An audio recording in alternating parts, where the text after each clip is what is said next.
What's up, y'all? Good Monday. Good to see y'all. Listen, y'all. If y'all don't know, this is TFG Tonight, and I'm your host, Mr. Haynes. And this is the best morning show that you can watch at night. Y'all listen, that's Devin, that's Lee, and that's Kenny.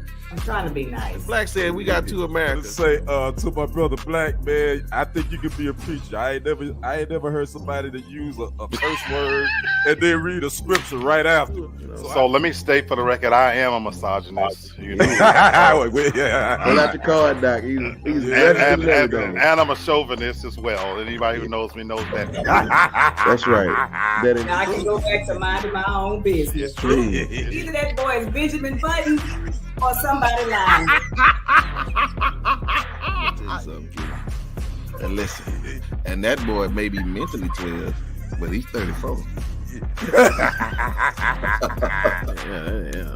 You bad boy, you don't do it again.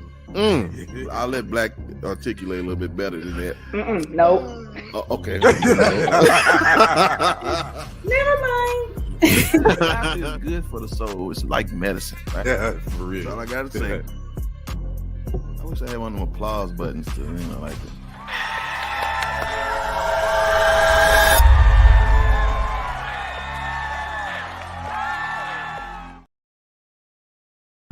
Good morning, y'all. Happy Monday.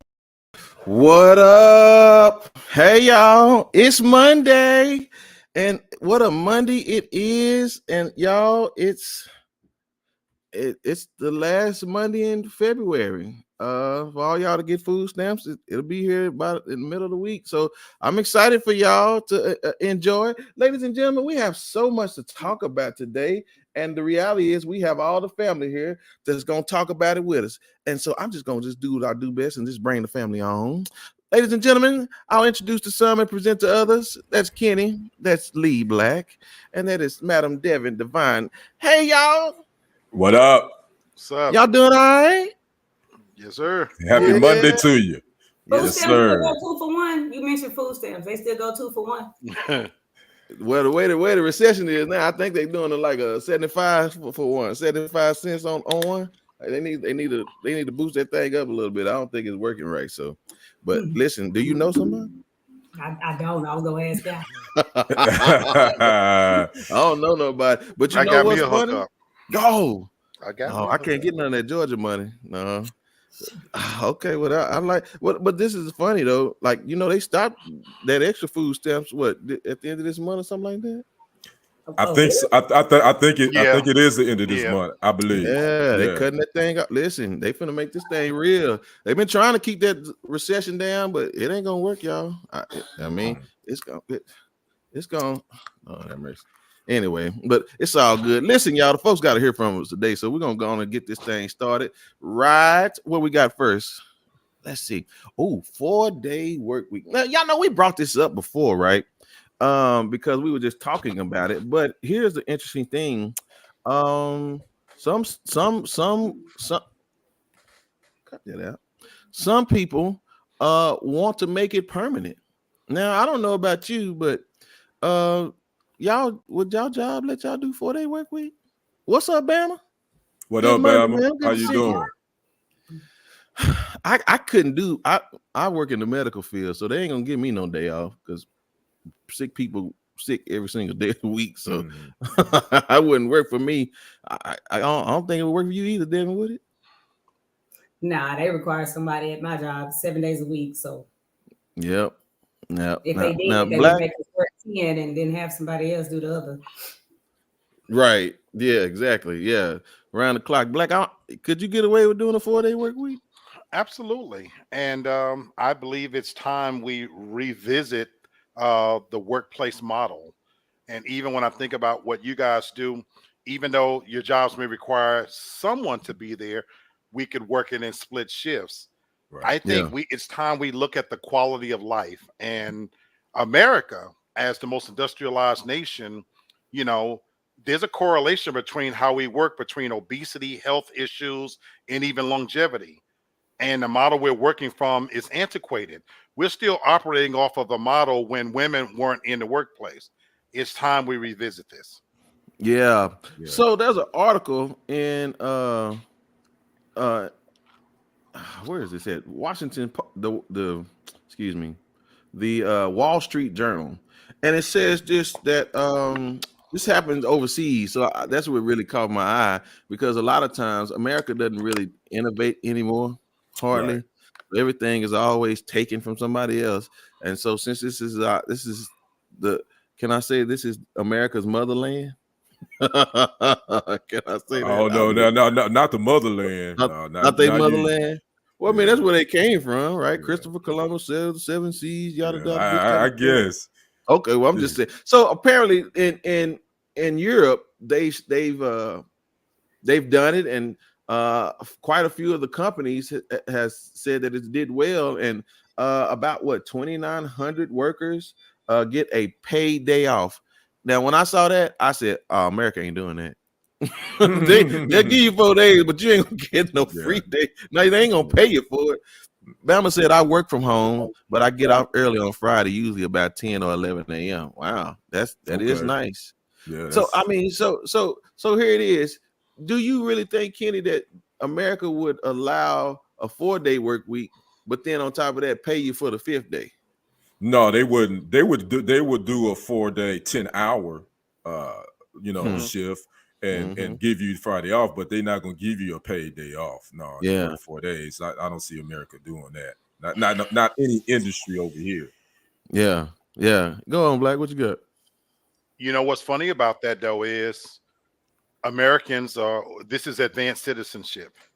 And while they don't pay us for it, when you factor in the amount of call outs, sick time, general effings around on the job, they're doing it anyway. Anyway, Mhm. that's right. That's true. You know what we discovered when the pandemic hit? That we could do more with less. Mhm. And a lot of companies end up discovering that, oh my God, you really don't have to be in the office. I come from an office environment. When you think about a typical work week where you come in from the weekend, nobody starts work immediately. You talk around the water cooler for the first couple of hours. You clock in first, and then you set up. I used to factor into my work schedule 3 bathroom breaks, 3 shit breaks. And these are 40-minute shit breaks in the bath. I love taking a crap in executive type environment, the big handicap bathroom stall. I love it. You know, You need the room. I absolutely love it. And a whole lot more goes on in those stalls as well. So Oh, when you boy. factor in, no, and I'm being so serious. So the reality is when you factor, I guarantee you, if they did the math, they're paying workers 6 to 7 hours anyway to do nothing. Right.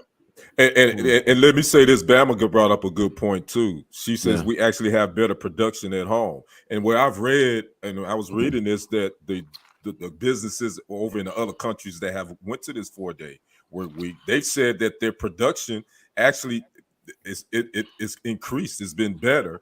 The morale has been better for the employees. Yep. And so I think it's a win-win. I think America need to look at this 4-day work week, because I ain't gonna lie, I hate Mondays.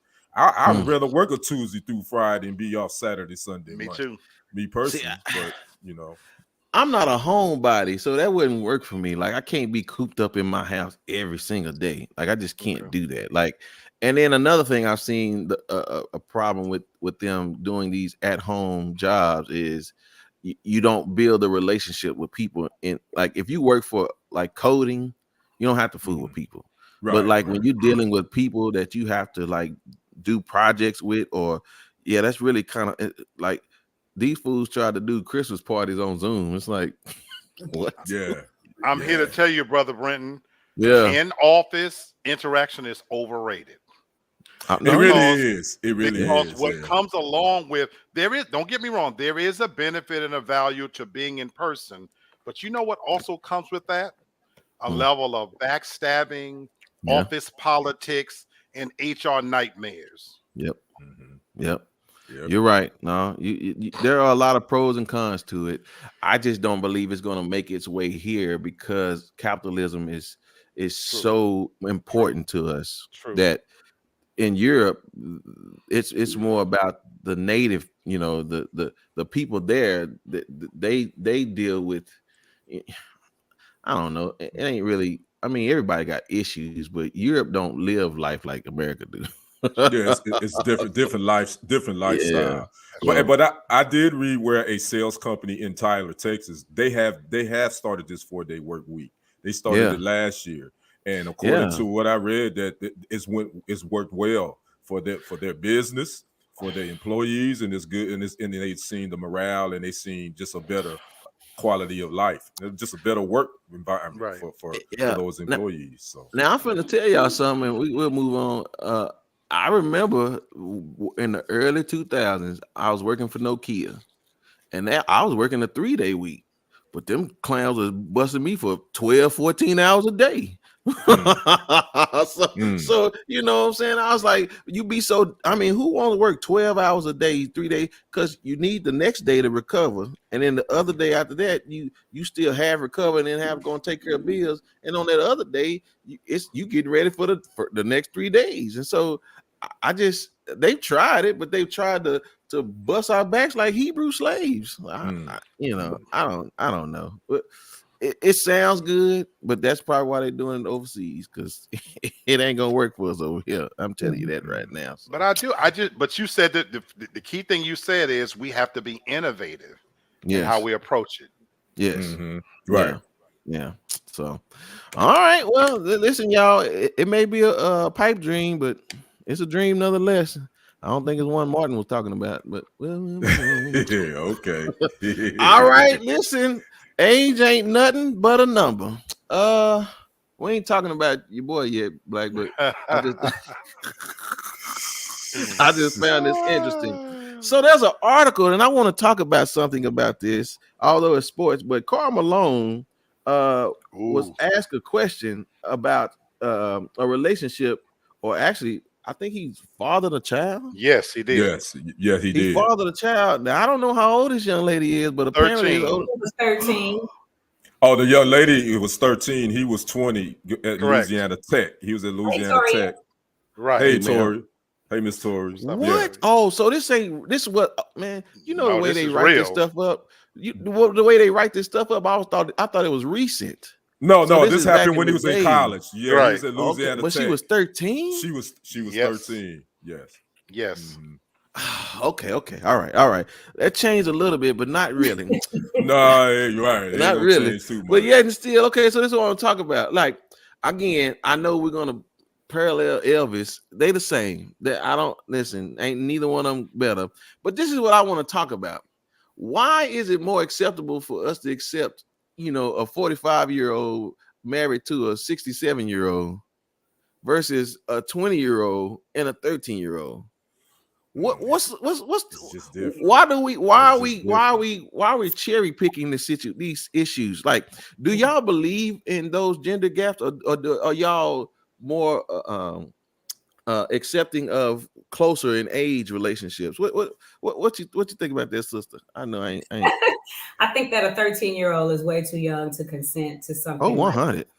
I don't think that it's the 7-year age gap that they had. If she was 20 and he was 27, I mean, we wouldn't be talking about it. Literally have an issue with that. That's no big deal, I always said, if I'm single again, I'm gonna be the biggest hoe. I'm gonna be sleeping with dudes from 25 to 60. I don't plan on being single again, but but he don't be wrong. Oh my. You know what I'm saying? But I'm just telling y'all my business. I ain't even been drinking today either.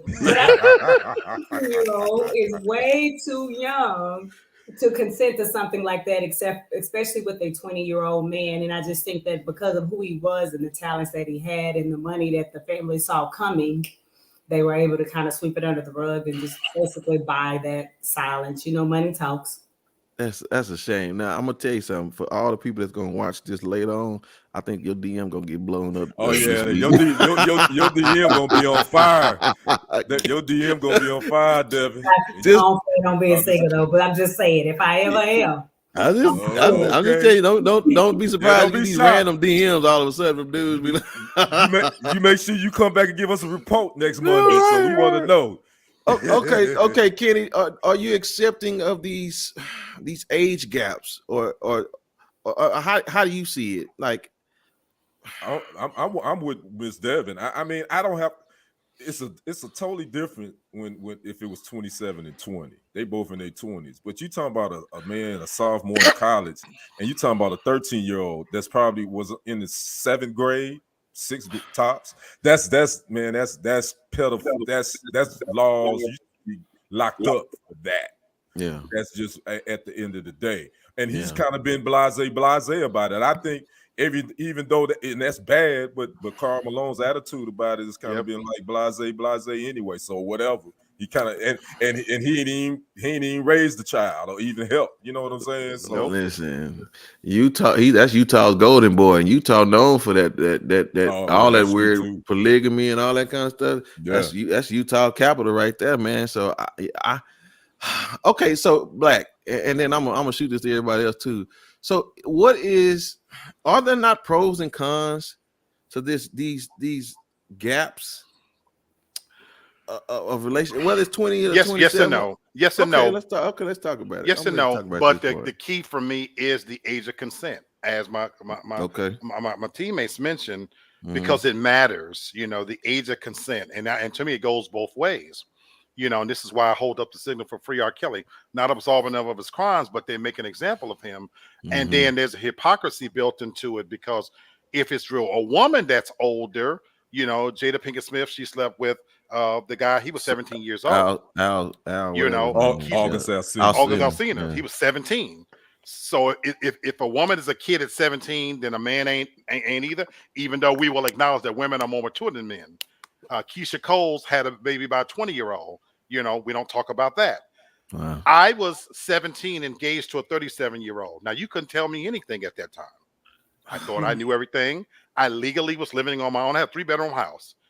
And when I look back on it now, my family saved me from what was to be a big mistake. I wasn't a bit more ready to be in that situation.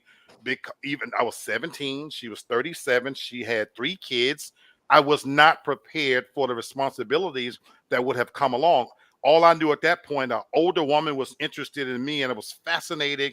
And so I thought I knew enough about it. I didn't have enough life experiences. I wasn't in a position to make the adult decisions. It's the age of consent. You could take a 90-year-old man, and let's say he's dating somebody that's 27. See, it's funny until it's your father. Then you think about somebody taking advantage of him.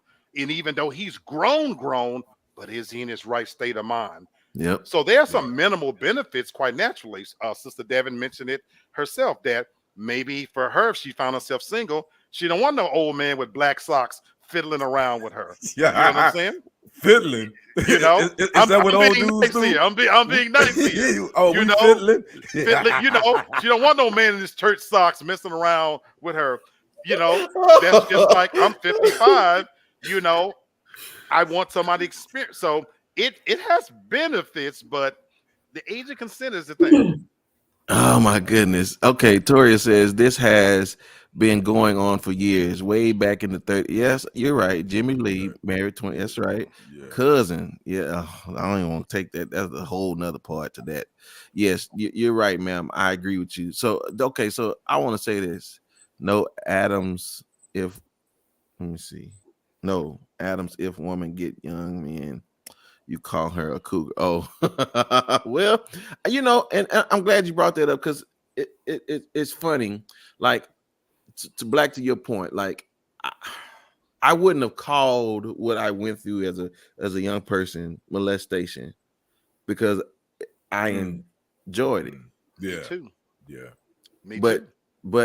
But as I become, you know, a father, I look at that person now and I'm like, what are you doing? I thought it was cool. Me too. Right? Yeah, right. And I told people, man, right. You know what I'm saying? But I'm grown. I was like, man, that person was sick. I was 7. You're right, Brother Brent. That's crazy. Yeah. And I hate that. It's still trash predatory behavior, whether it's a male or a female. And anyone, even though you were a 17-year-old man, quote unquote man, you didn't have the mentality to understand what was going on. And basically, this 37-year-old woman, she saw an opportunity in a person that was young with no life experience, who didn't understand the repercussions of those decisions, and she took advantage of it. And she was trash. Yeah, it's the truth.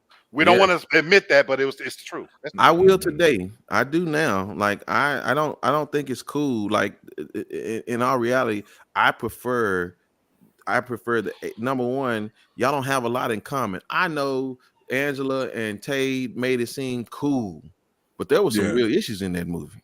Oh yeah. Yes. The movie he wanted to watch versus the movie she wanted to watch. Right.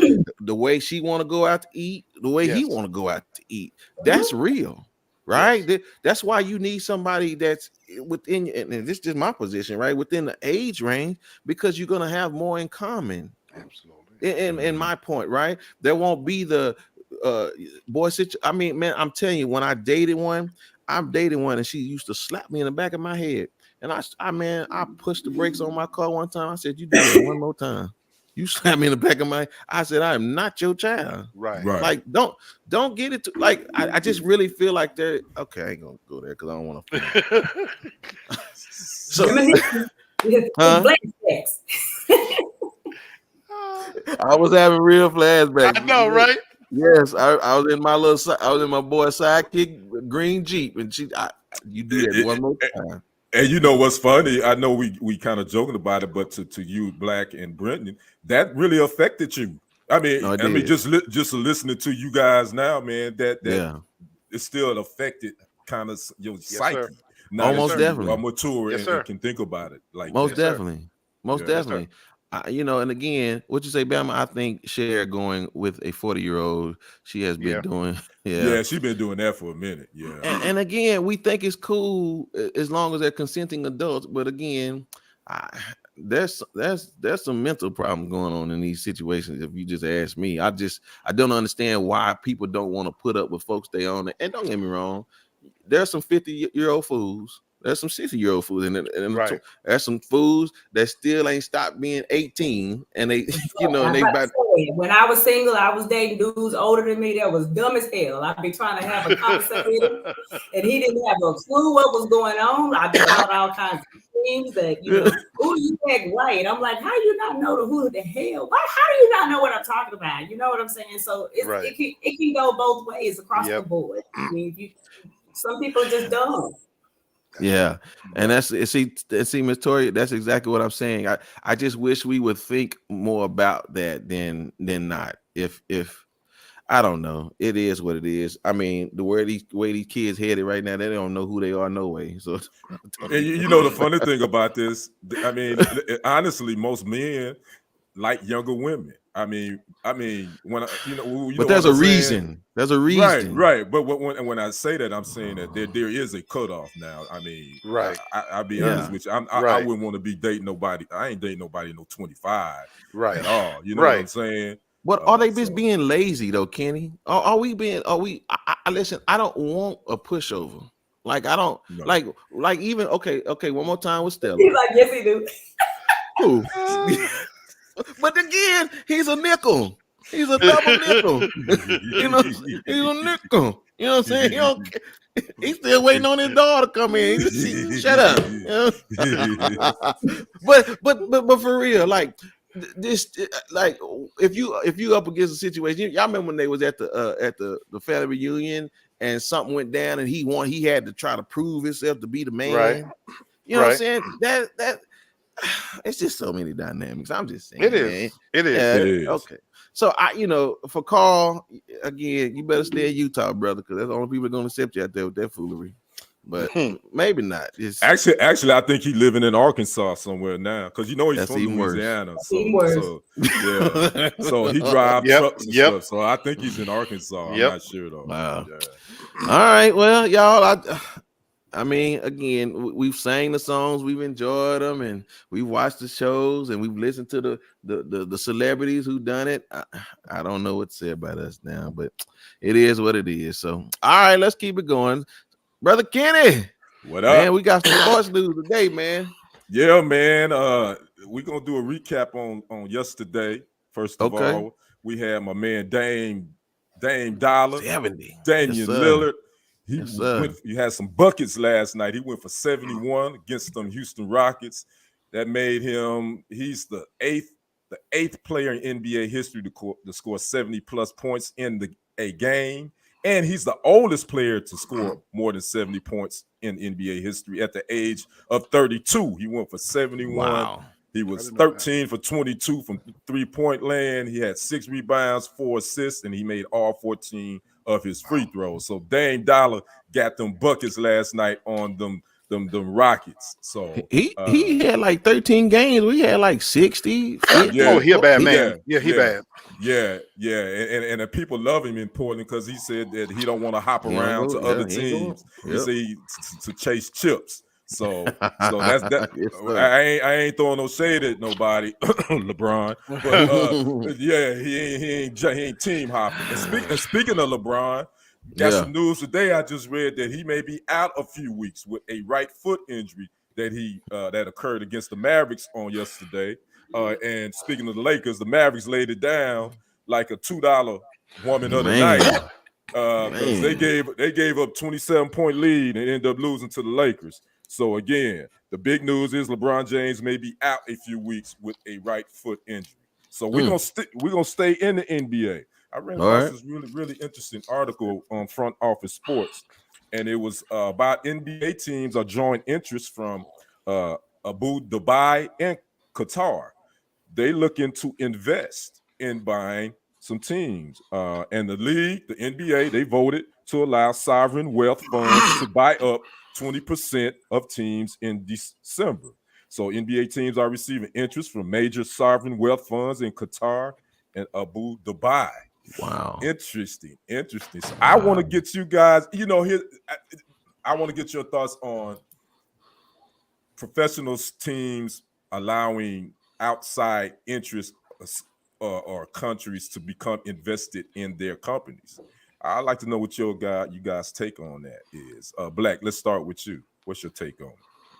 Well, to me, it's keeping in line with microcosm of what America has become. Mm-hmm. Our flag might be red, white, and blue, but who owns this country is China. And that's so a little bit to you, right? And so when you look at the escalating salaries of NBA players and the power that they have, and they're renegotiating the collective bargaining agreement and the TV money that goes into it, we're approaching a time now where individual players are going to be making, superstar players, at least $50 million. And so the NBA has always shown itself to be a whore, out to the biggest buyers. So why not? Now, is that good in long term? No. You take a game that was supposed to be uniquely American, even though it was invented in Canada, Naismith, but it was uniquely American. The product is already filtered down. Once we open the door to European players and whatnot, that in my lifetime, 20 years from now, if I live that long, we won't recognize this game. Oh, no. Right. No. Yeah, because it's becoming European already. You seeing the influx of our European players. Is the saying all money, good money. I want to ask you, Ms. Devin, one of these capital interests one of them is worth $450 billion, and another has $284 billion in assets under management. And that's one of the Abu Dhabi's fund. So where do you see this going? Do you think this is a good idea? Devin? Well, I think it only benefits the people that are at the top. I don't think it will affect us, regular brokies down here. Like, I don't think we would see any remnants from it. And I also don't think it's going to change anything, because I feel like it's been international in a lot of sports for a while now. You know what I'm saying? And they're just starting to capitalize off of what we're doing, but we don't capitalize off of what they're doing. Like, when you think about soccer, like, why aren't we capitalizing off of that? Soccer is huge. When I hear about the money in just that game alone, I just think that people from other countries, let me be honest, some of them are smarter than us when it comes to how to make money and how to capitalize off of certain situations. And money talks, and they don't care about the repercussions. I mean, we're only bullies in certain areas, but when it comes to money, we always lay down and allow whatever to take place. Not whatever. But I'm so serious. We do. Right, brother Brenton. I'm with you. Yeah, Yes, I agree with that. Mhm. Let me ask you this: you know, the NBA is big in China, and you know, Yep. the NBA is a global sport, but China is like, you know, they big in this. Do you see that business relationship with the NBA China being affected by going into this with Dubai and Qatar? So I'm gonna tell you, this really piqued my interest because it reminded me of what the Asians, not Asians, the African countries did for golf. They like changed the whole game with them. Like they pulled them boys out from over there in the PGA and put them over here to live. Live golf, yeah, live golf, yeah. You talking about live, Listen, yeah, yeah, man. Listen, when they were giving them brothers, losers giving them was big getting money. millions. Yeah, They getting big money, yeah. So listen, man. Like Devin said, them boys looked at that and them man like millions for losers, and it's like, yeah. Oh, play, come on, daddy. Mhm. That's what we doing, man. We money hungry. So China not gonna give up that dollar like that. So of course that's gonna put a strain. But you know, somebody's gonna have to do something because those boys want to get into this game now. You know what I'm saying? Right. And they pockets a lot deeper than anybody else's right now. You know what I'm saying? Right, So that's my thing, man. It's going to damage the brand. Because anytime you you put more money into a situation, what more money, more problems.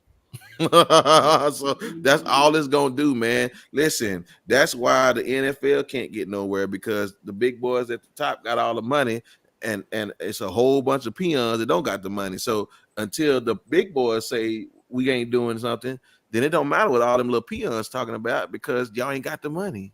So the money's gonna be the problem. Once they pull the right person. LeBron too old now, so they can't grab him. But if they get a hold of one cat that can then change the narrative in the NBA, yeah, we're gonna see some problems in this thing. Yeah. And here's another fact, and then I'll toss it back to you, Brenton. The San Antonio Spurs, the Sacramento Kings, and Golden State Warriors are already teams that are partly owned by private equity firms. There's 30% ownership by private equity firms in those teams. So what you're probably going to see, you're going to see a lot more of this, a lot more branding with this, and it's going to change the game, so to speak. Yes, sir. That's my thoughts. I'll toss it back to you, brother. Ooh, man, listen, this country ain't gonna look the same in a whole lot of different ways, Black. Nope. Damn sure not. You're right. Yeah, man. So I'm trying to keep my quarters in my closet in my little water jug because I don't. Anyway, I know that's right. I don't know what this world gonna look like in 10 years. So, all right. Well, let's listen. My brother Black. I do apologize, but they got him. Man, listen, the king of R&B, man, they gave him 20 years. He won't make another album after that. Yeah, that's it for him. That's what that'll put him almost 70. Yeah, he'll be up there then. He might come out and get something. So it says Chicago judge on Thursday sentenced R. Kelly to 20 years in prison for child sex abuse. 56-year-old R&B singer whose full name is Robert Sylvester Kelly, will serve 19 years of his latest sentence. And this is he got some more trials to come up, huh? I don't know. I think this might be it. Yeah, this was it.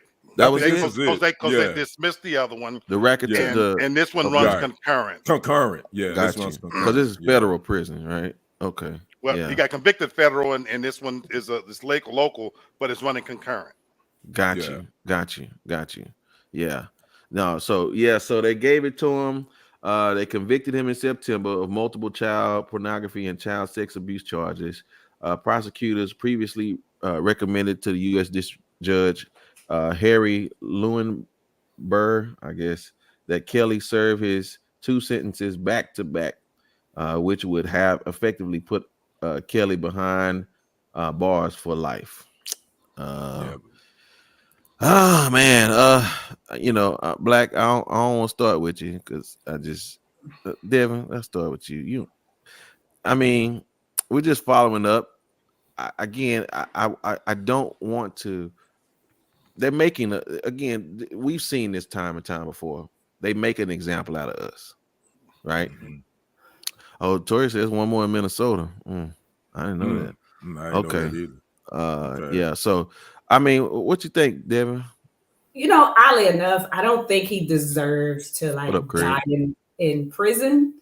And I don't know all the details of his case, but I think there's a lot more R. Kelly's out there, and I just don't know why we just talked about old dude getting a 13-year-old pregnant, and I feel like they're going way back on him. So I think a lot of other people need to be running, scared as well. And I also think he now thinks there is something wrong with a little bump and grind. But I don't think. I think they're a little bit harsh on him.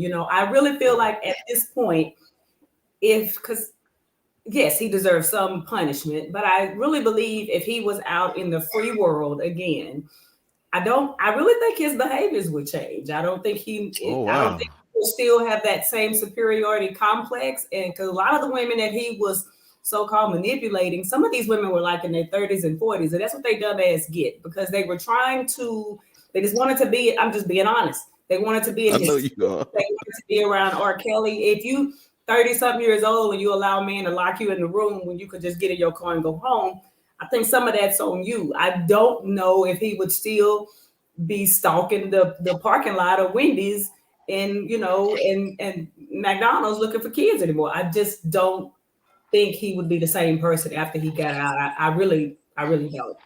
I think 20 years, or not even 20 years. I won't say that. I think him potentially not leaving prison. I don't know if all that's necessary. Right. Yeah. Craig, I'm gonna have to put an allegedly by that because I don't know nothing about all that. Yeah, that's allegedly. Yeah, that's been the word on the street. Allegedly. All right, Brother Kenny, what's your thoughts on Brother Kelly? I mean, I think that you're looking at a American tragedy in my mind. I think when you talk about one of the greatest musicians to ever do it, Robert Sylvester Kelly did. And I think this shows the justice system. Once they get you, they're gonna try all by any means necessary. They're gonna find all little things to tack on to try to bring you to justice. But I also think that America failed Robert Sylvester Kelly too. And I'm not sitting here trying to be apologetic for him, because he should serve some time for some of the crimes he did, but he was a victim too. He was sexually molested, I believe, by his sister. And who helped him? Somebody knew. Somebody didn't help him, so the system failed him as well. And then guess what happens? He eventually goes out and commits those same acts against others that they did to him. So again, I'm not being unapologetic for him. I just think it's kind of overkill. I get it. Sentence him, let him do his time, and let's move on. Yeah, I don't want to open up Pandora's box, so I'm gonna just peep through the peephole, because I mean, it's two of us on here that's talked about the same type of situation, and I'm not gonna speak for him, but I know me, and I'm pretty sure we didn't do that. I wasn't trying to, ram no kids and all that kind of stuff. So I don't.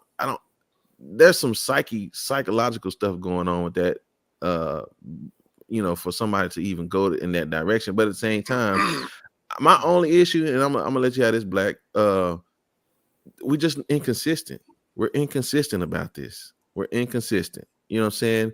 We praise Elvis, but I don't know who Kelly pissed off, because they've been knowing about it. So it ain't like this is something brand new for him, but they knew about it. So all right, Black, I'll give it to you last, man. Just let us. So I'm reading all the comments and everything. I'm way past my anger with it, because it is what it is. Can't do anything about it. Right. And it is a tragedy on multiple levels for me. It's an example of the greatest level of hypocrisy. I'm disappointed in my own people for how quickly we are to throw our own under the bus. It's amazing how we can separate the person from the talent when it comes to others, but not us. And I said this on my show recently, even amongst ourselves, we stick to Whitney Houston that she was a crackhead. James Brown did such and such. R. Kelly is such and such. But then we won't say that about the others. We're the only race of people that continues to throw our own under the table when right in front of our eyes the others are doing. But that's an us problem. Having said that, I'm going to surprise the panel by saying this. America is a funny place. Time has a funny way of changing things. When I sat back and I think about the landscape of politics and what it's become, who's to say that 10 years from now we won't have someone in office to commute a sentence? The reality is right now he's wearing the face of the Me Too campaign. You're right. And that has been steadily losing steam and credibility for obvious reasons. But I still hold out hope. America is forgiving anyway. And people are like puppets, And I've always said this, a person is smart and people are very stupid. What we're experiencing now is the culmination of the Me Too and think tank person a reaction that nobody wants to stand up and be an individual. So they're going along with it. Yeah. But guess what? Yeah. This same Me Too generation, 10, 15 years from now, when they've gone the way of the mortal coil and you have a different point of view setting out, who's to say that his sentence won't be commuted? Who's to say they won't be looked at differently? And so I still hold out a little bit of hope. So my thing is, I'm not giving up on him making music. And to your point, Devin, there comes a point where, do you believe he's rehabilitated? And so time will tell on that regard. With that said, it is a tragedy on so many levels.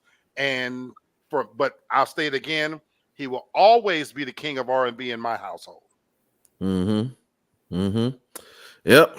Well, y'all, that was a great point of view there. That you're right, because Cosby got out, and so right, yep. Mm-hmm. So we'll keep talking about it as things keep progressing and unfolding. So, all right, let's keep it moving. Real estate today. Oh man, now Black, I know we won a lot of hats. You never sold houses, have you?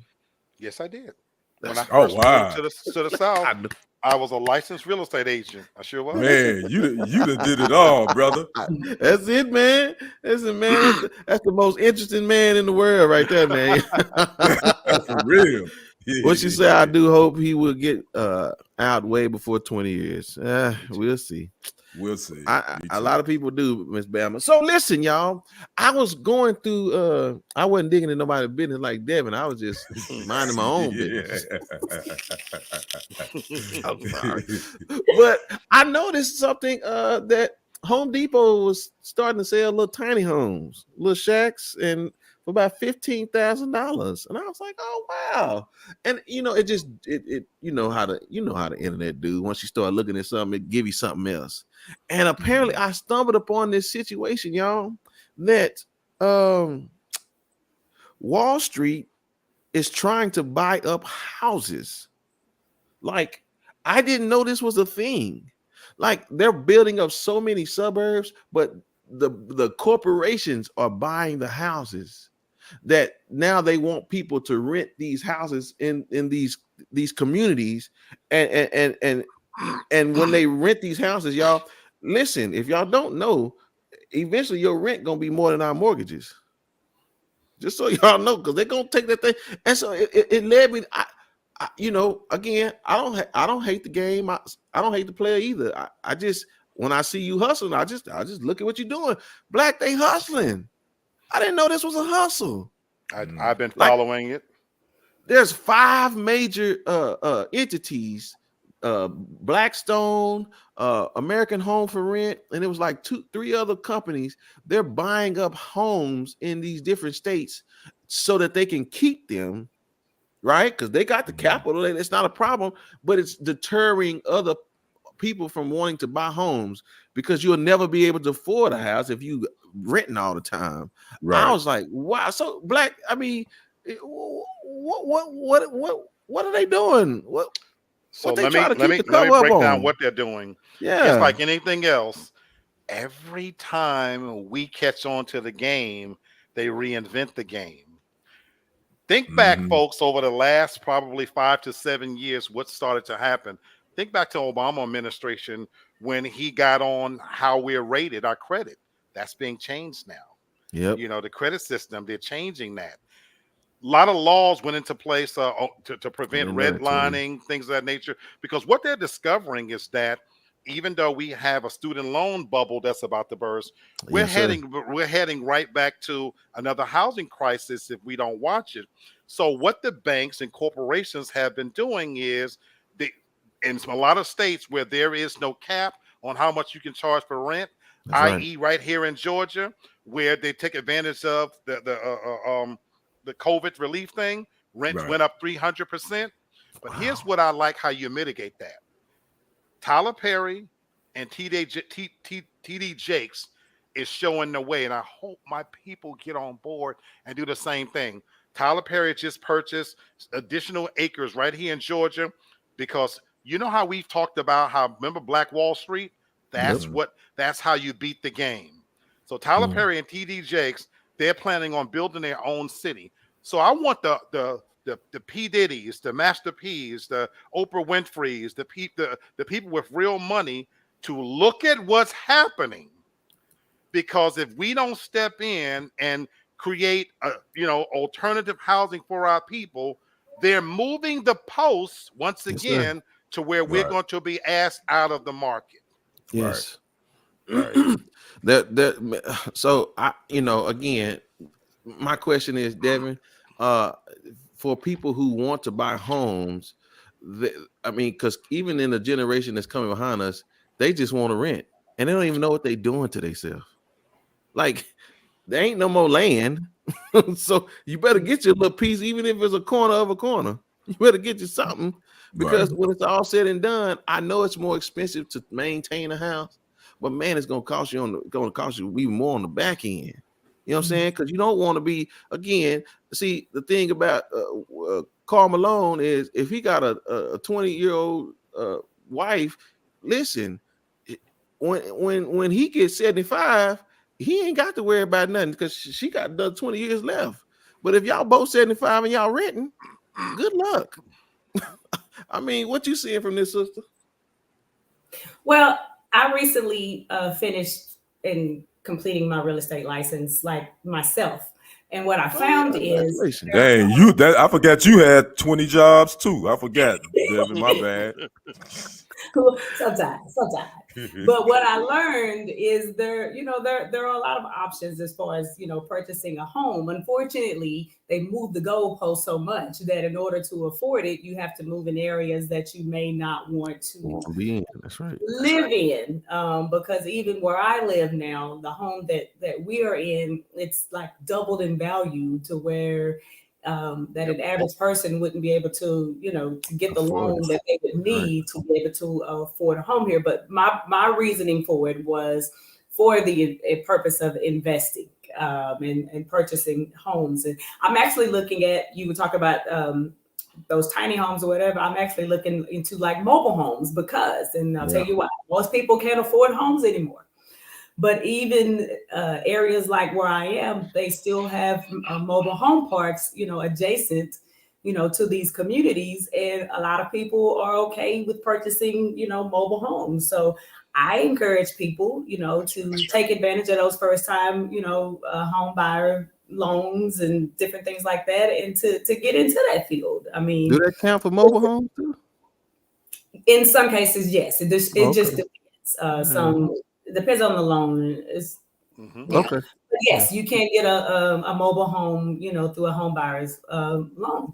So I just encourage people to buy a home, even if it's in an area that you may not want to live in. Just purchase the home, because you may be able to flip the home or do whatever you need to do and use that to purchase a home in an area that you like. So I think it's tacky. I think people are taking advantage of folks. I think they've made it where you can't even afford to live on your own anymore. We're going to have our kids living with us forever now because no one can afford to live on their own. And to dump money into properties is just not always the smart thing to do.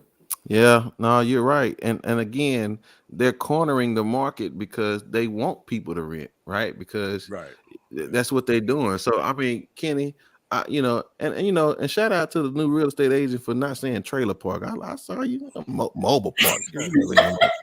Like a trailer park. But I hear you. I saw you tiptoeing through that mobile park. Yeah. Yo, Kenny, what you think about all this hustling, man? These corporations doing, man. It's the American way. Yes, It's the American way. They go hustle, yes, and guess who gonna pay? The hardworking middle class ones get hustled the most. Yeah. My thoughts is I would say if anybody's looking to do any type of getting a home, I would say invest in that tiny home.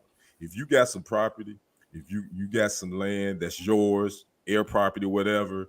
If you don't have to live high on the hog, if you can keep it simple and basic, invest in one of them tiny homes and put it on your property, because at the long run you're going to save so much money on the front end. So if you could do that, that's what I would suggest. Yeah. Yes and no. Sure. And I hate to rebut what you're saying, Ken, but yes and no, because a lot of people purchase these tiny homes because some of them do look nice, but once they start factoring in all the contractor fees from running the plumbing and electricity and all that stuff, they could have bought a home. Because people are taking advantage of folks. Contractors are taking advantage of people at this time for that reason. I mean, I have a good friend over 50 who just moved back in with her mom in Kansas City because they raised her rent so much, like $500. I'm talking about where she was already living check to check, where she couldn't even afford to live on her own anymore. Like contractors, apartments, they're all just taking advantage of people right now. Which it's rough out here. Believe me, I know. Which to your point, brother Brenton, explains why Home Depot is in it, because you're effing them going and coming. That's right. That's it, true. Sir. You're right. I ain't thinking about that. That's spoken by a true male chauvinist right there. Ain't coming and going. Yes, sir. So listen, okay. So all I'm saying is, it's because Devin is right. I mean, listen, I'd sell my house today if I had another house to go to. Because I mean, listen, but like you said, they can't afford it. They people can't even, like, the money is settling down now. And I'm telling y'all, if y'all investing, y'all should really take a look at some of these corporations that got their hand in these real estates, because that's gonna end up shooting up, man. Because ain't nothing we could do about it. It's a wrap, man. Like if you it's too little, too late. I think it's almost too little, too late for a lot of people that are trying to climb that ladder, man. So yeah. I wish I didn't have to rent, but I don't know. I can only speak for myself. So, all right, we'll keep it moving. So, madam, yes. Yeah, you got in the gut on this one. you went to the mobile park. The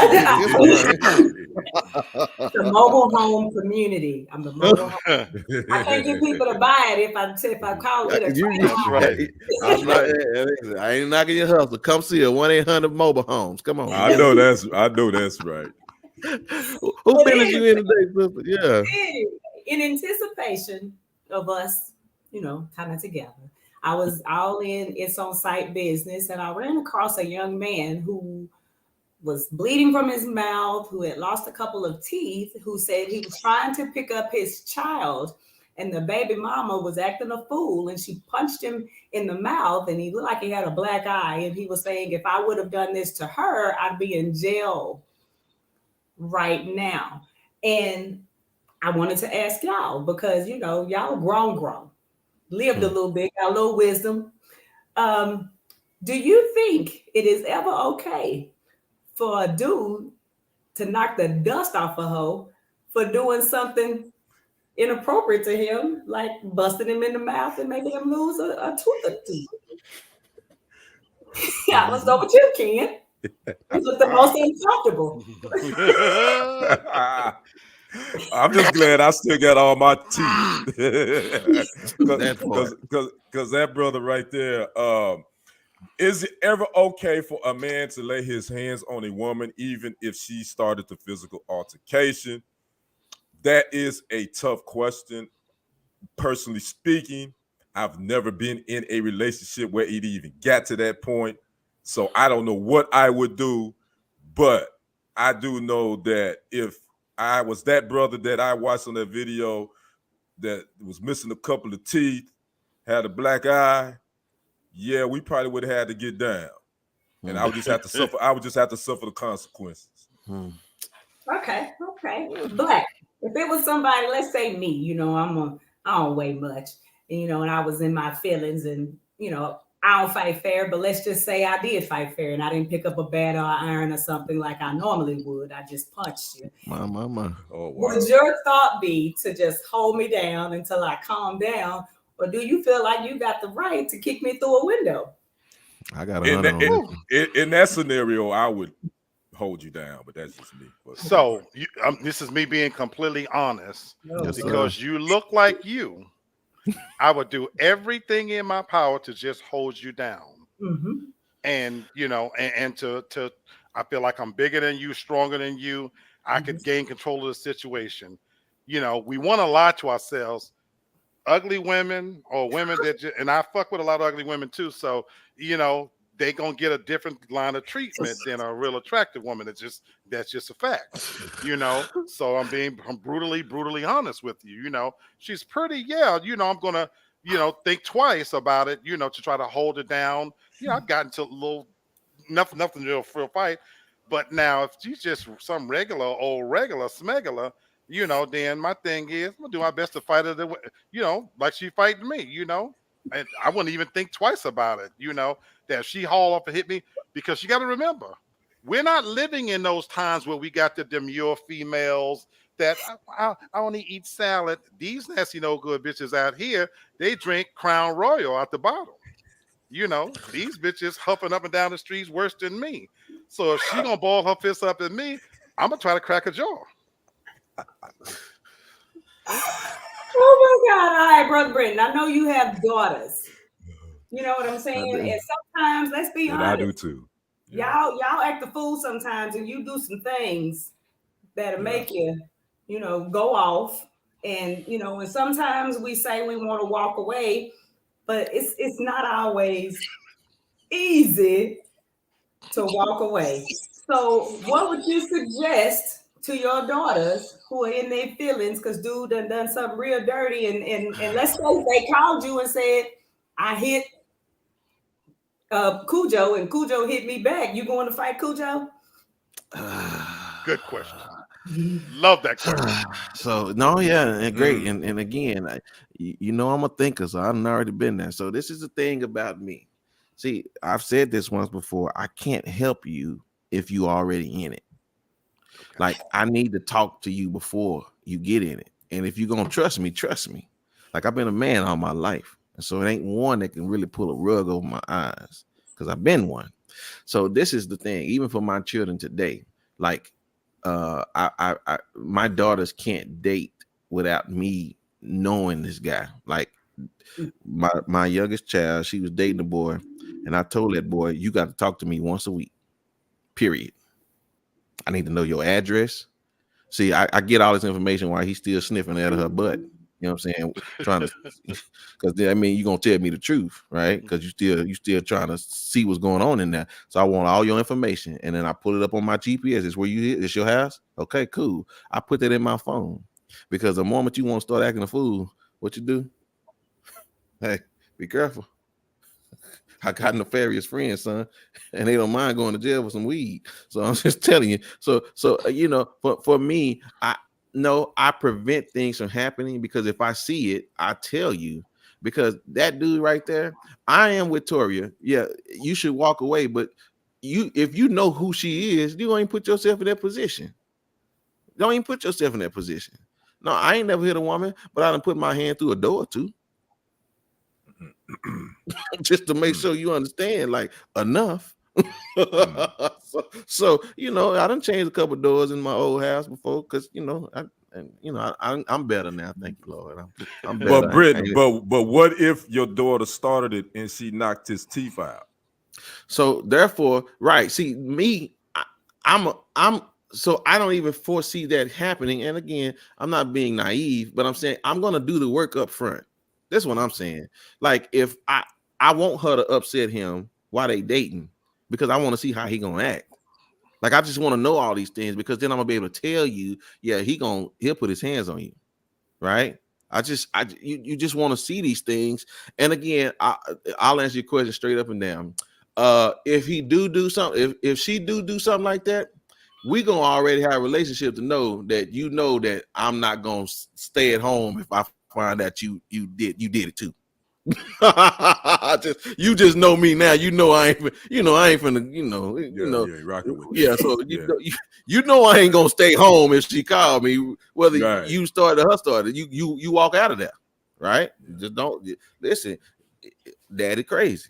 So just know, would you say know the in-laws and all that? Just know us. Just know. Am I a fool? Thank you. All right. Just wanted the audience to relay that information. So that's just all I say.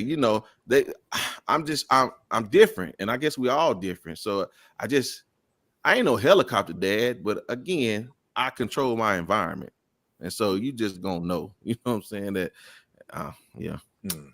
Yeah. Okay. I get you. I don't know. I was raised in a generation where I was always taught to not put yourself in a man's place.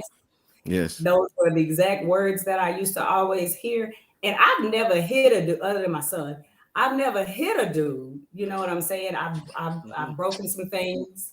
I've almost done some things, but I tell you ahead of time. I'd be like, if you come over here, I'm gonna shoot you. I'm gonna pull this trigger. Right. If you come over here, I'm gonna swing this back. If you come close, so I warn you, because I know at my size, I cannot physically overtake a man. Therefore, I'm not going to try with my hands, but I have things to assist with that. Right. But I also never hit you, no matter what you did to me. Like if you cheated, I'm just going to walk off and mind my business. If you call me a bitch, I'm going to call your mama a bitch and your grandmother a bitch. and then I'm going to leave you for that. You know what I'm saying? But I'm not going to hit you. That's right. So I just think as women, we need to, I feel like if you ball up your fist and punch a dude, you don't know what kind of mind frame he's going to be in. He might punch you back, and then you can't be then trying to call your daddy, especially if you know your daddy a fool, because that ain't really right. And everybody don't look like you, so when you pull that horsehair off and that makeup, she might get socked in the mouth. But on that note, I'm gonna go back to minding my own business and leaving y'all mind y'all and keep your hands to yourself. Just to put a bow on this thing, I'm gonna just keep it 100. I don't care how many different changes, how many different scenarios there are. I don't buy into them rules. Like, listen, y'all want equal rights until these hands are the same. So just. I don't get it all that, right? You know what I'm saying? If you gonna come to me and you got your britches on too, I'm not gonna figure out if you got an Adam's apple or not. You just better watch out, because they'll figure out when they're trying to resuscitate you. It's a woman. Oh, I'm sorry, I didn't know. That's just how I see it. So I'll get into all that. We gonna do it what we do. So all right, I got one more for us. Here y'all go. Alexa, don't go there. So. Here, Black, Devin, Kenny, y'all got an Alexa in y'all? I do. Oh, I don't. You know, I don't either. I never really. Okay, so for the two that do, I want to tell y'all something. So there's a story by CNET that says there's certain places in your house that you shouldn't put Alexa. Devin, Black, where y'all think you shouldn't put Alexa? I don't have a problem putting them anywhere. Okay. Yeah. I got one in the bathroom, bedroom, and living room. Yeah. Yeah. So what about you, sister? Where would you put your where would you think you shouldn't put your Alexa? I only have one like in the bedroom and like the main living area, but I can't think of anywhere that I wouldn't put it. Yeah. No, listen, this was really interesting to me. So apparently they're making this statement like this. That says certain places you shouldn't put Alexa. You don't want to put Alexa by the window, the front window in the living room. They says the option of putting your Alexa Echo speaker in your home are nearly endless, from your kitchen counter to your living room shelf or your bedside table. But you might not know is that there's also some places you should never put Alexa, the smart speaker. And they said, here it is. You may not put Alexa near water. Of course, we know better than that. But did you know that intruders could access your smart home device from outside if it's placed too close to a window? Ah. I didn't think about that. They Interesting. said, yeah, it says expert says tips on using Alexa keep what is it saying? Here it is. Echo devices best spots for them to go instead. See, I know I'm rambling because the thing done messed up. Sorry. It says Alexa should not be accessed by any. Okay, this thing is all jumbled up now. We know it, keep it away from the toilet food. I know that. Alexa, unjumble the script. Alexa, unjumble the script. Because my thing is freezing and I'm like trying to move it. It's like it ain't okay. It Right. says The fact that you said it a billion times and mine is not reacting, it's just tells you she knows it's coming from this computer, which is very weird. that's hilarious. Okay, so here it is. If you can mount it on a wall with a sticky strip or a nail, just make sure it's secure, it doesn't fall, and remember to place it near an outlet so you can plug it up. Well, it says don't place it near the bathroom. Well, of course we know that, but so it won't get wet. But I guess the most important thing was about the whole intruder thing. I think that's what really interests me, and so I don't know. I don't worry about that. Mine is literally I have two his and her sink. Mine is right by the sink. And I use both sinks. I have mine right here in the living room in the windowsill. I got another one in the bedroom, and I have an Echo Show on my counter. I don't give a damn who listening to me and all that old kind of stuff. When they come hauling my fat black ass in, and they've been eavesdropping on all the stuff I've done in here, good. I hope you was entertained.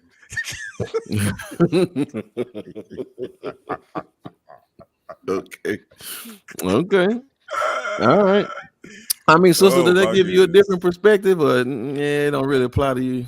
No, because people can hack into your Wi-Fi. Like we have no privacy whatsoever. I'm more terrified of someone hacking into my computer to get all of my bank info and all of that than I am, that thing. I mean, because all they can get out of that is maybe to hear something. I don't know, but you can't cause me any harm. You can just be nosy. I'm bored as hell, so sorry. but I'm, I'd rather you hack into that than my computer. Yeah. Well, I guess me and Ken ain't got nothing to worry about you, but you're right. Like, I mean, they are in here. They're in your TVs. They're on your phone. So yeah, you're right. That's right. That's right. They can hear and do and get into anything. That's so. Yeah. I just found that really interesting because listen. I've learned a long time ago. Anytime somebody giving you something free, you're gonna pay for it somewhere else. So they want to give all the kids computers. They want to give they want to give you free phones. Well, they just want to be able to keep up with you. Yeah, I wonder why they name it Alexa. I kind of got a feeling because women love to be nosy and get in folks' business, so I'm assuming that's why they call it Alexa. Oh, well. Wow. No shade, Devin. That's no shade. Funny. You. Craig said the only way to not get hacked these days is to go off the grid. Yeah, man, but that's gonna take away convenience. Yeah, but it's hard. It's hard. You can't be off the grid now with so much of our stuff. Technology is in technology, so I don't know how you can do that. Yeah, Black, you give Toria her good dose of medication. Right. I mean, he's just a secret lover, isn't he? That's who he is. Okay, anyway, I'm done. All right, well, listen, let's keep it moving, y'all. We at the best part of the show right now, and Miss Toria, I got a little more black for you right here, so you can get you some more of this black love right here. He's coming to us, ladies and gentlemen. With no, that's the wrong. Okay, here it is. I don't know what's going on with my stuff today, y'all. I apologize, but Black is gonna holler at us about Father Knows Best. Sir, take it away. Yes, sir. Thank you. I was watching the NAACP awards last night. Bored. I keep up with all kinds of stuff. And I'm not picking on these two individuals, but it did stand out. Dwayne Wade and Gabrielle Union received an award last night, for how they parent their transgender son. And, in case you don't know, he's legally changed his name to Zaya. It's legally a girl. And I'm not here to pick on him for that. What caught my attention, though, is some comments that they made, and they were very emotional. And I looked down the audience and all of the famous entertainers applauding them and really embracing them. And there was one statement. I'm not going to read this whole thing. Dwayne Wade said, "My role is to be a facilitator to your hopes, your wishes, and your dreams." Quote, end of quote. That's his direct quote. And it got me to thinking about when, especially even the organic nature of this show, we have so many issues, folks, that's facing us as African Americans, from housing to income, to obesity, health issues, you name it, how we raise our children. Politics is not our friends from the top down. And it got me to thinking about the insidious and subversive attack on families. And when we think about that, we tend to always think about mothers, which rightly so. Because I remember the movie Malcolm X, and he was explaining that the mother and the value of a mother in a home and what that means. The mother is the first teacher of the child. But I don't want to leave the fathers out of this. And in light of what Dwayne Wade said, I want to read some statistics to you guys and just help you appreciate just how subversive and insidious attack is on fathers. Today in America, 43% of all children live without their father. 90% of all homeless and runaway children come from fatherless homes. 71% of all pregnant teenagers, fatherless homes. 71% of high school dropouts, fatherless homes. And 75% of adolescent patients in chemical abuse centers come from fatherless homes. Anybody that don't think that there's a correlation between the value of fathers being in children's lives, you're kidding yourselves. But what does it mean to be a father, really, when you think about it? Now, I'm not going to go all scriptural on you, but I will say this. There's a few scriptures, and you do your own due diligence. Proverbs 22:6 says, "Train up a child in the way that he should go, and when he is old, he will not depart from it." Deuteronomy 6 says, that you teach your children diligently, that you should talk with them. You should, when they sit in the house, and when they walk by the way, and when you lie down, and when they get up. And I could go on and on and on. Now, whether you're religious or not, I want fathers out there to truly appreciate what's happening right here in America. Those statistics we're talking about, they impact us more than anybody else, because as African Americans, we only make up 13% of the population. And when you cut into that 13%, 6% of those are in jail or prison. Another good percentage of those are on drugs, homeless, and dealing with other issues. Do you realize the small percentage of us fathers and the impact that we play? And so while I don't disagree with what Dwayne says, and every father has a right to parent their child, but I do think it goes a hell of a lot further than just being a facilitator. We owe it to our children to train them up and to lead them to by example. And this is not no attack against the trans people, but they're equating their struggle with that of African Americans. But I'm going to tell you, this struggle we're facing is bigger than all of that. We're fighting for our survival and the survival of our children. Fathers, stay strong and keep your eyes open. The attack is real. Yes, sir. Yes, sir. Thank you very much for that, my brother. Yes, sir. It's not even Father's Day month. I appreciate that, brother. That's always. Yeah, it's always necessary. Yeah, listen, y'all, it has been a fantastic show, and I appreciate everybody for all their contributions to this thing, and even the commenters. Thank y'all so much. But ladies and gentlemen, it is final thoughts time, and I want to start with my brother Kenny, because I act like I forgot about him last week, and I'm gonna start with him this week. So that, see that? Yeah, brother Kenny, man, give me your final thoughts, brother. Oh man, another great show. My team does a great job. Brother Black and Sister Devin. Brother Black, he came with a couple of curse words tonight. I had been laying off on y'all with y'all profanity, but he came with a little bit. So you don't get the gold star this week, brother. But you almost made it through Black History Month. You almost made it through Black History Month. So almost, Miss Devin. I think you slipped one in there too. You almost made it. I don't That's count. all right. I don't count. Yeah, okay. I want to say the 4-day work week. I want to say I believe that I think America really should take a look at that. I think when we're talking about quality of life and spending more time with your family, I think I think this country puts that on the back burner, and that goes into what Brother Black just said about the fatherless homes. I think the fathers and the mothers, big time, are so busy wanting to chase the bag, they losing their children. And you know, that's all we about now in this society is chasing the bag. Don't get me wrong, money makes the world go around, but you lose out on quality relationships with your children or with whomever. So I think 4-day work weeks, these companies need to look at that and pay these workers a little bit more so they can spend time and be there for their families and help them and train them, as Brother Black said in his great segment. So those are my final thoughts. Yes, sir. But the problem is they won't spend time with their family once they get it. they trying to get to the clubs and the casinos and to the spirits. That's a whole nother topic in itself. Yeah. Right.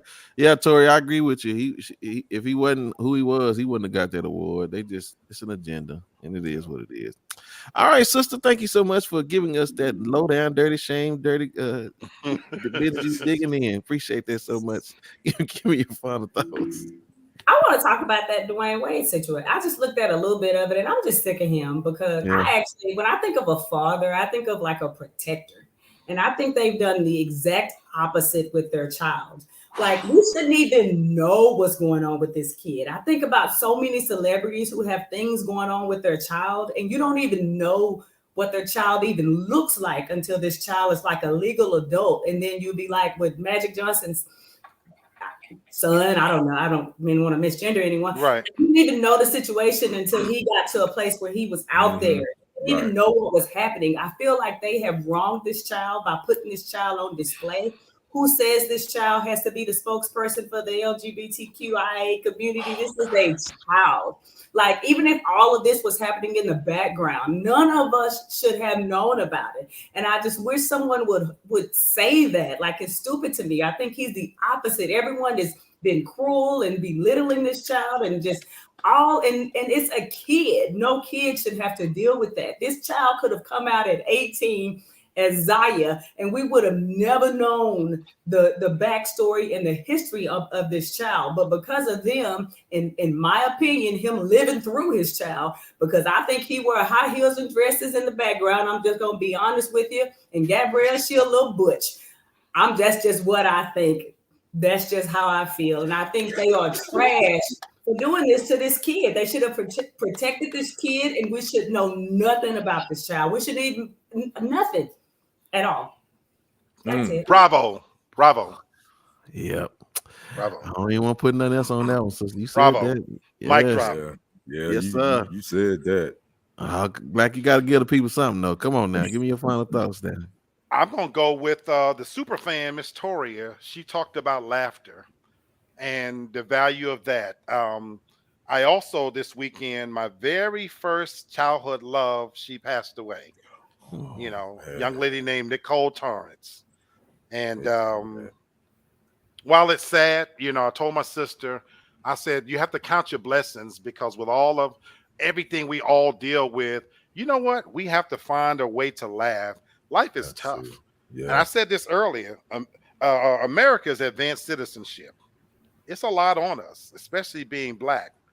It's a lot on us. So you know what? We have to find ways to, just like in slavery times, we've overcome. And one of the ways we have to combat all this stuff is laughter. Miss Tori, I thank you for saying that. Laughter keeps you young. It keeps you healthy. Don't take ourselves too serious. And even when we at our lowest, find a way to laugh inside, because we all 6 feet above ground. We're doing okay. And laughter is so important. Amen, brother. Yes, sir. I agree with that so much. Thank you so much for that, sir. Listen, I just want to say, Devin, Black normally give it to us, but you took him today with that one, sister. You took it on in with that one. Yeah, you ran with that baton. I see. Yeah. So I 100% agree with you about that. I don't. If Dwayne and Gabrielle left today, I didn't. I watched Wakanda for the first time to forever yesterday, And it was something interesting that the little kid said at the very end. They kept T'Challa's boy away from Wakanda because it was going to they didn't want him to go through all that pressure of being the prince, being the king. You know what I'm saying? The same with the Windsors. They go through so much pressure to be something that everybody else wants them to be.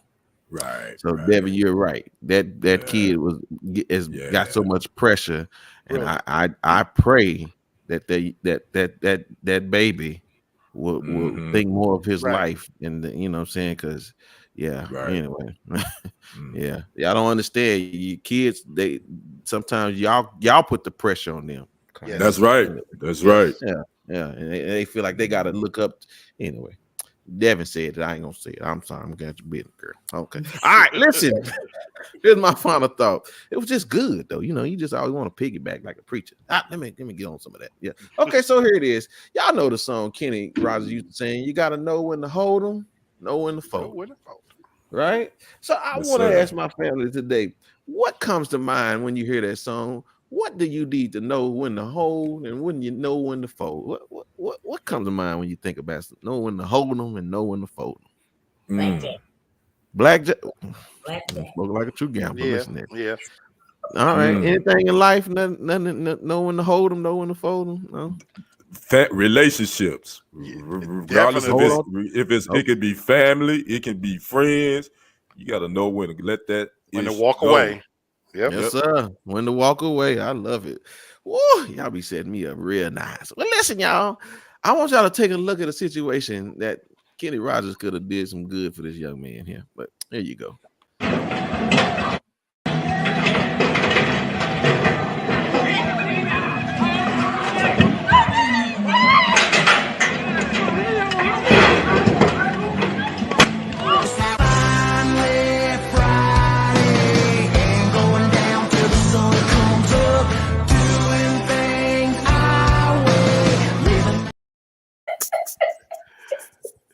You look at the crowd, they just watching too. Listen, man. Strategic right now. And everybody listen, man. You gotta know when. Listen, somebody should have told that. Don't open that gate. Get that boy off of that bull. When them damn people gonna leave them damn bulls alone?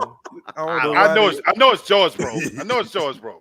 100%. Listen, I just want to Bam, I'm telling you, right? Listen, in most cases, pride is the deciding factor concerning those two issues. Knowing when to hold them and knowing when to fold them. Pride really comes in between all of that for us, because that's the only thing that stops us between the two things, right? It's knowing when to hold them and knowing when to fold them. But I'm gonna tell you something like this: you'll know whether to hold them or fold them if you keep putting your hands on these bulls. For sure.